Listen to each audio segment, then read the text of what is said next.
Ladies and gentlemen, thank you for taking time to watch this video. I'm Derek Culpepper. And I'm Jay.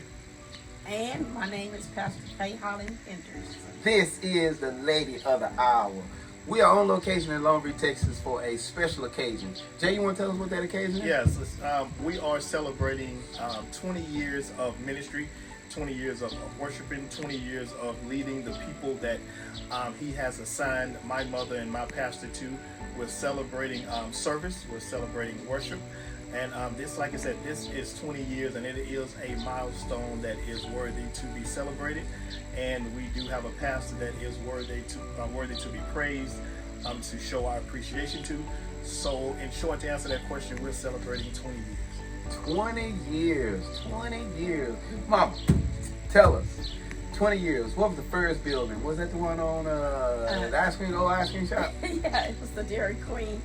You know, I was just kind of reminiscing back the other day, and I was thinking 20 years when I heard the voice of God and how I fought with God and how I debated with God that you're not calling me. You're not calling me. It must be somebody else, the next address or something, you know. But I heard the voice of God, and soon I recognized that. And with that in mind, I said, yes, Lord. I was obedient, but I was not willing to do it because I didn't want to do it. But it just seemed like yesterday when I heard him say, I want you. And here I am 20 years later. There is an old cliche that says, time flies when you're having fun. Now, I agree with 50% of that, but it's going to fly anyway when you're not having fun. So there were days when I was having fun, there were days when I was not having fun. But every day, I just kept on being consistent. What is one or two challenges that you may have, things that you may have faced, and then a couple of victories maybe you can tell us about that you have experienced in ministry? You know, I was thinking, you know, it is not easy, but with God, we make it look easy. And that's why so many people want to do it. Because we make it look easy, because we keep getting up, we keep going, we keep hanging in there. And they wonder, how can you do that? But with God, you can do it. It's not an easy job.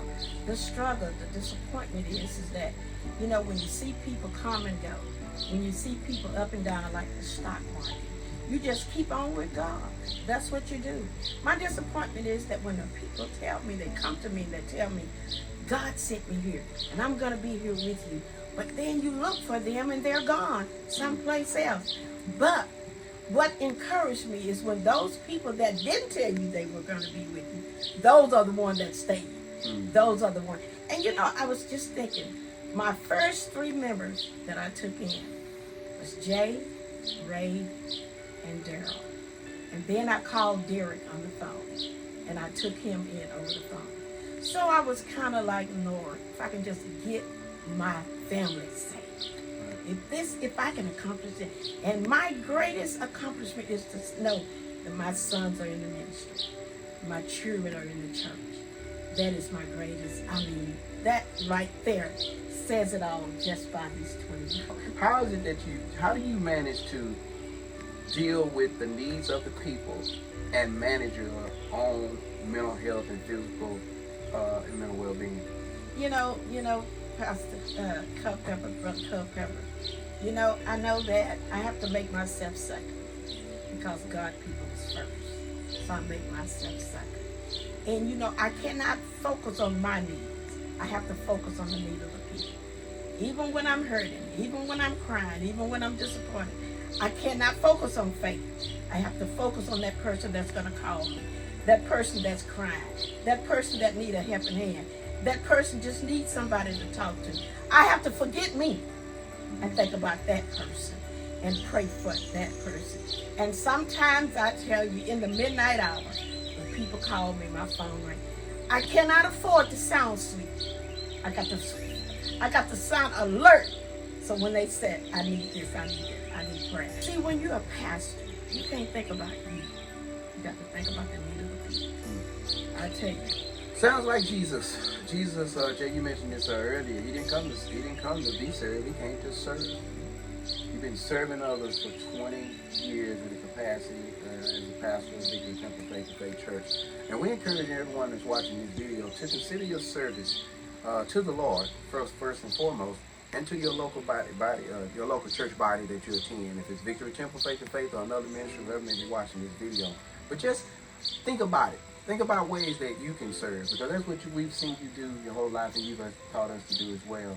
So tomorrow morning and tomorrow afternoon there'll be 2 services. Jay, you want to tell us about that? Was it 9 and 9 and 3? I encourage you again to visit a church tomorrow, whether it's Victory Temple, where we'll be starting our discipleship starts at 8:30, which is always online, so you can catch that while you're having your coffee or while you're getting dressed. Or you can come inside the sanctuary tomorrow. So I encourage you to come in the sanctuary tomorrow at 9:30 at Victory Temple Faith to Faith Ministry. Now, we will be on live, but there's some things that you cannot get on live that you can get in person. So I encourage you to come into the service tomorrow at 9:30.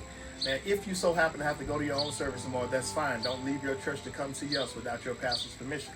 But come on in at 3 o'clock. Your church should be over. Come in and celebrate 20 years of service by our very own pastor. Come in tomorrow. We don't want you to miss the service. Come in, help us celebrate our pastor tomorrow, the 20-year anniversary. All right. All right.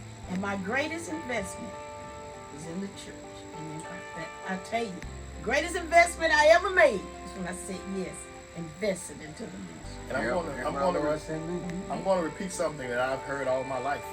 I've heard it as I walked from my bedroom to the kitchen, from the kitchen to outdoors, even from getting on the bus to getting in the car. Someone sitting to the left of me would always say, it's only what you do for Christ that will last. And I've learned to see that that's true. And in 20 years of service, she's not only telling you what to do, she's leading by example. So again, I invite you to come tomorrow, 3 o'clock p.m. to celebrate my pastor, my mother, as she celebrates 20 years in the ministry, 20 years of the calling, 20 years of praying for you and I at night, 20 years from giving out of our own pocket, 20 years of serving. So I strongly suggest, I encourage you, I almost beg you to come out tomorrow and celebrate with us. That's right. Well, thank y'all for taking time to watch this video. We'll see you tomorrow. See you tomorrow. God bless. Put my check in.